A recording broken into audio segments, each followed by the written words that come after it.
ये 13 दोष ऐसे हैं जिसके जीवन में होंगे तो उसको कभी शांति, कभी सुख, कभी ऐश्वर्य ये टिकेगा नहीं और दुर्गति निश्चित हो जाएगी। बहुत ध्यान से सुने। एक श्लोक में 6 दोष और दूसरे श्लोक में 7 दोष। उपासक को कभी इन दोषों को अपने अंदर टिकने नहीं देना चाहिए। और जो संसार के मार्ग में चल रहे हैं, अगर इन दोषों में चलेंगे तो हुआ जो आपके पुण्य कर्मों से ऐश्वर्य है भी वो नष्ट हो जाएगा। आप दुख, चिंता, शोक से ग्रसित होकर बड़ा दुख में जीवन व्यतीत करेंगे और आपकी गति बिगड़ जाएगी, दुर्गति हो जाएगी। विकत्थनः स्पृहायुर्मनस्वी बिभ्रत कोपम चपलो अरक्षणश्च एतान् पापाः षण्णराः पाप धर्मान् प्रकुर्वते नोत्र सन्तः सुदुर्गे संभोग संविद विषमोति मानी दत्तानुतापी कृपणो बलीयान वर्ग प्रशंसी वनितास्तु देष्टा एते परे सप्तनशंस वर्गाः। जो अपने मुख से अपनी बड़ाई प्रशंसा करता है, ये 13 लिख लो दिमाग में, डायरी में, क्योंकि ये नोट हो रहा है, आवाज डाली जाएगी, आप बार बार सुन, इनसे बचिए। अपनी बड़ाई, अपनी प्रशंसा कभी अपने मुख से नहीं करना, नहीं तो आपके पुण्य नष्ट हो जाएंगे, बुद्धि भ्रष्ट माने गिर जाएगी। अगर परमार्थ में चल रहे हैं तो भी, और व्यवहार में तो पुण्य नष्ट हो ही जाएंगे। बुद्धि गिरी हुई तभी ऐसी बात होती है। और यह दोष बहुतायत है, ये बहुत प्रभावशाली है। अपनी बड़ाई मारना, इसको देख लो, पकड़ो, सत्संग है। अपने मुख से कभी अपनी बड़ाई ना करना। अगर कोई अपने मुख से अपनी बड़ाई करता है तो उसके सुकृत नष्ट हो जाते हैं, बुद्धि भ्रष्ट माने गिर जाती, पतित हो जाती है, फिर निर्णय ठीक नहीं।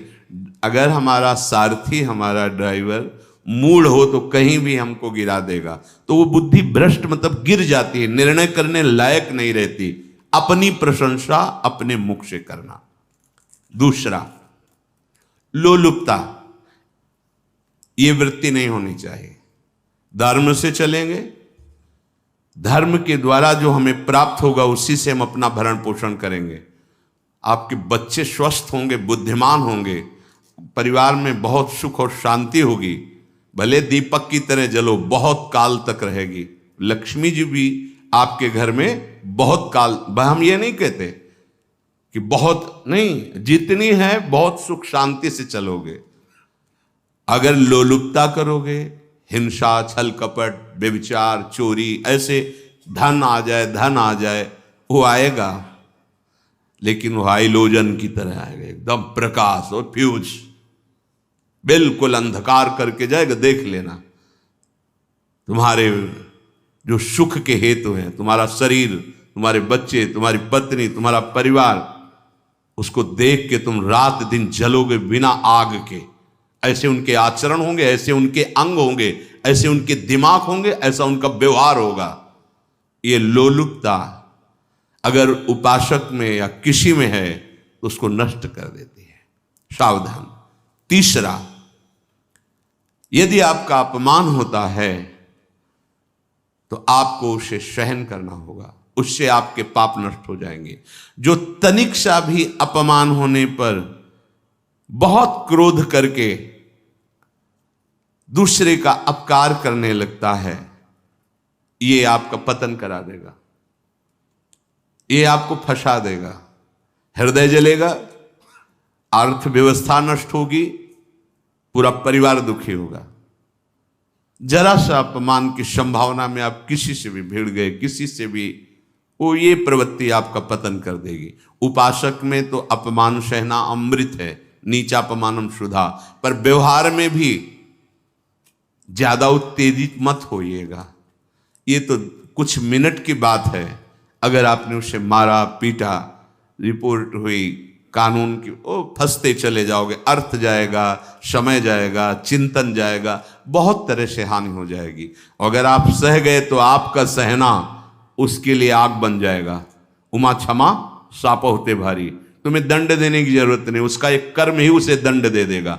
आप शांत हो जाइए, आप सत्संगी हैं, आप शांत रहिए। चौथा, निरंतर क्रोध और उसका चिंतन। बैठे बैठे बस द्वेषियों का चिंतन ही हो रहा है, अंदर क्रोध का चिंतन और द्वेषियों का चिंतन ही हो रहा है। द्वेष भरी बातें, द्वेष भरे क्रियाएं, उन्हीं का चिंतन करके जलते रहना क्रोध से। उपासक को तो क्रोध करना ही नहीं चाहिए, बहुत शांत। ठीक है, अभ्यास में कभी क्रोध हो सकता है, उसको फिर समन करो, अंदर से प्रायश्चित जैसा कि अब गलती हुई, आगे नहीं करेंगे। और व्यवहार में भी क्रोध को आप पीना सीखें।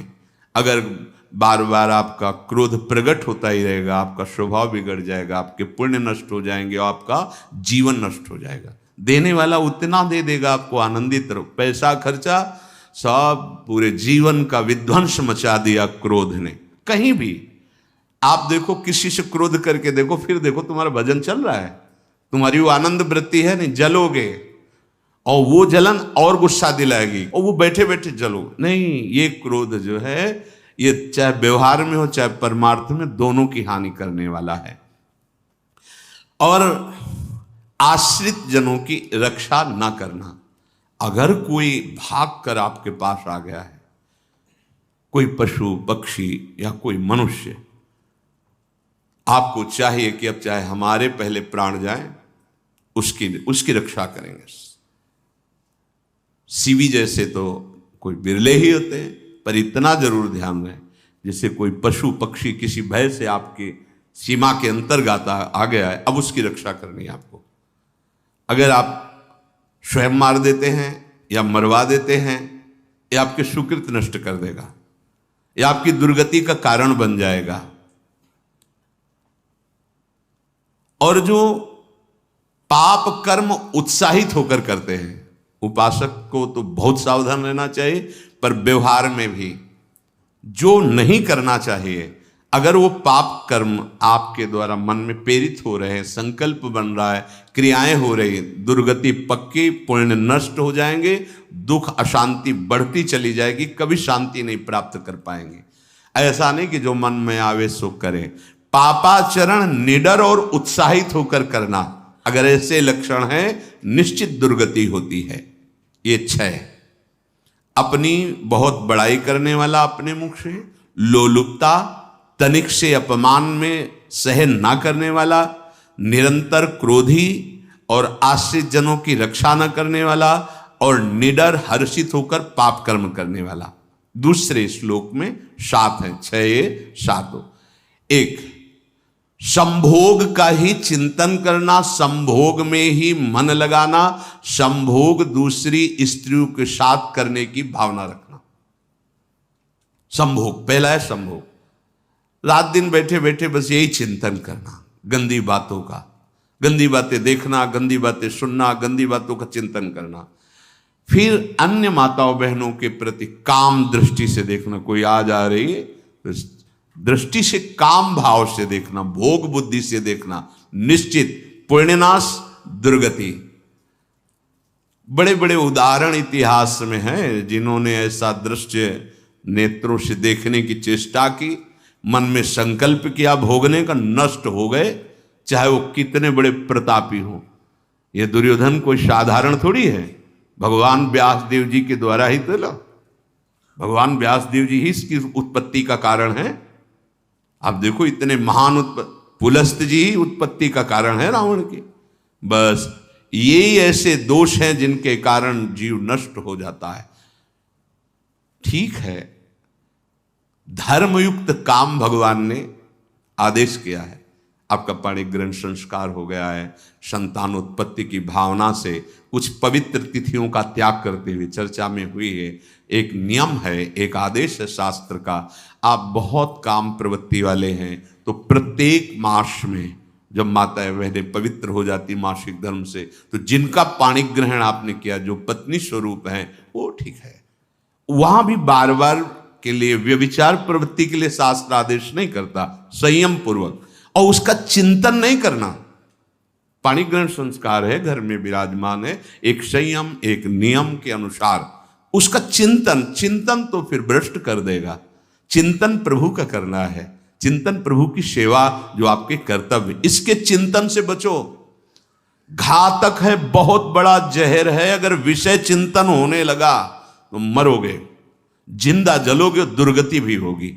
ये अंदर की जो आग है ना, कामाग्नि, ये इतनी बढ़ती चली जाएगी, तुम्हारे होश खराब हो जाएंगे कि मुझे क्या करना चाहिए, क्या नहीं करना चाहिए।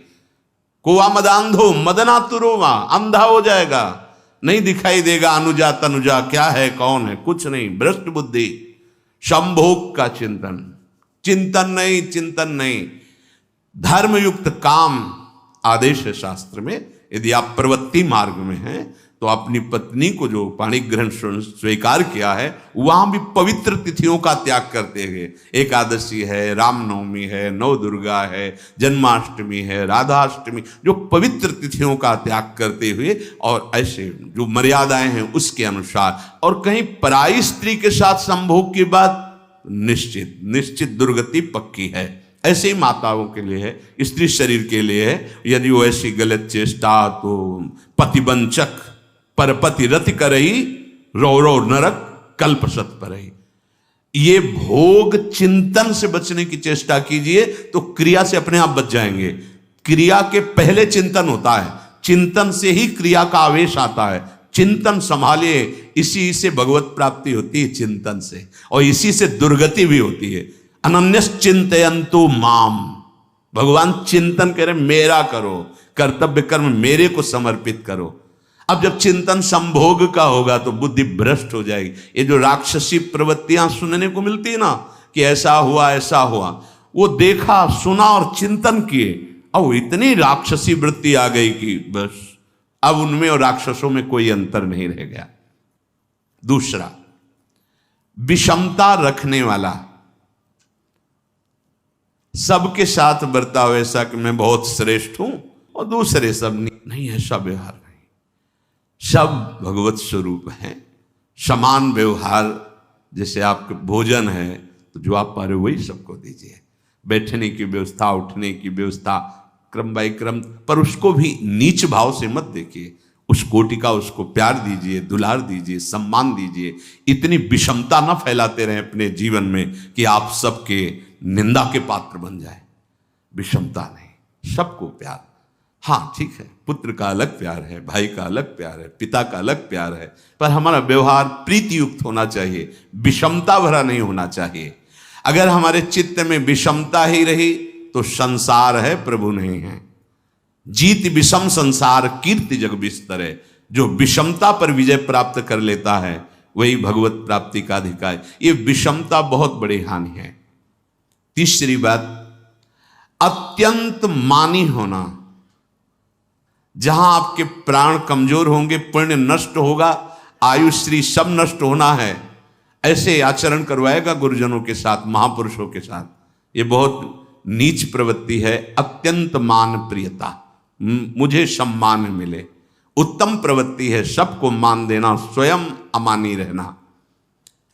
चौथा, दान देने की बात कह के मुकर जाना या दान देकर पश्चाताप करना। दे दिया है, बहुत जल रहे हो, दूसरे से वार्ता कर रहे हो कि पता नहीं क्या यार बुद्धि में हो गया, हमने उसको इतना कहा था, उतना दे दिया, क्यों दे दिया, ऐसा मतलब अंदर चिंतन करना, क्यों दे दिया तो दिया। इसके बाद जो आपका जलन हो रही, पश्चाताप, सुकृत नष्ट हो रहे हैं। दान देकर पश्चाताप करना या दान देने की बात कह के मुकर जाना। जैसे आपने कह दिया आपको इतना इतना ऐसा, अब आप मुकर गए, ब्याज सहित तुम्हें देना होगा, ये तुम्हारी दुर्गति का कारण बन जाएगा। ऐसे ही नहीं बोलना चाहिए, बहुत होश से। वाणी एक अमोल है, जो कोई बोले जान, ये तराजू तौल के तब मुख बाहर आन। पांचवा, अत्यंत कृपण होना। ना परिवार को सुखी कर पा रहा, ना अपने को सुखी कर पा रहा है। एक एक सिक्का बैंक में जो मर गया। धन की वास्तविक गति यही है कि अपने परिवार को खूब उसकी अनुकूलता प्रदान करो, उसमें से कुछ हिस्सा किसी ऐसे को जिससे तुम्हें बदले में कुछ लेने की भावना ना हो। कोई साधु महात्मा, गाय, पशु पक्षी, किसी भी जीव बीमार है शरीरधारी, उसके जिससे कुछ कभी लेने की भावना ना हो, एहसान की भावना ना हो। सो धन धन्य प्रथम गति जाकी, धन्य हो गया उसका धन। अब वो कृपण का धन किसी काम में ना स्वसुख, ना परिवार के सुख, ना धर्म कार्यों में, व्यर्थ जीवन चला गया। उसी धन का चिंतन करना, उसी का संग्रह करना और उसी की रक्षा करते करते शरीर छोड़ देना, तो चिंतन बिगड़ गया। तो कह रहे हैं जो कृपणता है और अर्थ और काम की प्रशंसा, उसी की चर्चा, उसी का चिंतन, रुपया और भोग, उसी की चर्चा कर, जहां बैठे रुपया की चर्चा, भोग की चर्चा, जहां एकांत में बैठे उसी का चिंतन, कैसे रुपया बढ़े, कैसे भोग मिले। और अगर अवसर मिला तो रुपया अधर्म से आवे चाहे धर्म से, उसको इसकी कोई परवाह नहीं। भोग चाहे धर्म से हो चाहे अधर्म से, जिसका अर्थ और काम भोग ही चिंतन है वो धर्म नहीं। जिसका धर्म चिंतन का विषय है तो अर्थ और काम भी ऐसा होगा जो मोक्ष प्रदान करने वाला हो। धर्म, अर्थ, काम, मोक्ष। और जो बालक, स्त्री, पागल, असहाय, जो इनकी रक्षा न करके इनकी हानि करता है, दुर्गति निश्चित है।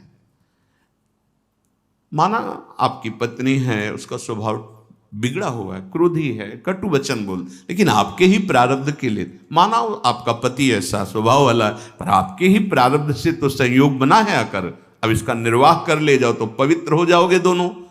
और अगर झगड़ा और लड़ाई और मारपीट और कहीं हिंसा आदि के रूप में उतर गए तो फिर और करनी बिगड़ गई।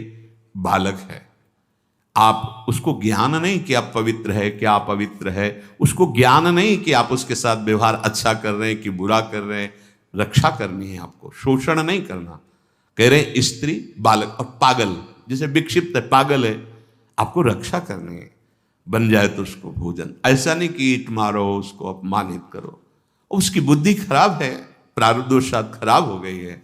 तो शास्त्र आज्ञा करता है स्त्री, बालक, जैसे पागल, विक्षिप्त आदि हैं, असहाय है, असमर्थ है, बूढ़ा है, वो आप सेवा भी करो तो वो गाली दे सकते हैं, उनकी बुद्धि बिगड़ गई। आपको उनको दंड नहीं देना, मारना नहीं है आपको। मान लो आपके बड़े बूढ़े बुजुर्ग जन हैं, आप सेवा भी कर रहे हो तो आपको कटु वचन बोल सकते हैं, आपकी निंदा कर सकते हैं, लेकिन आपको उनके साथ व्यवहार सद करना है। अगर आपने इन दोषों को स्वीकार किया तो निश्चित आपकी दुर्गति होगी, न इस लोक में आपको शांति मिलेगी न परलोक में। इसलिए इन दोषों को बार बार सुन करके और हृदय में जांचो कि कहीं है तो नहीं। अगर है तो सत्संग, भजन बल, भगवत प्रार्थना के बल से इन दोषों का त्याग कर दो, जीवन मंगलमय हो जाएगा। शेष चर्चा आगे। श्री राधा वल्लभ लाल।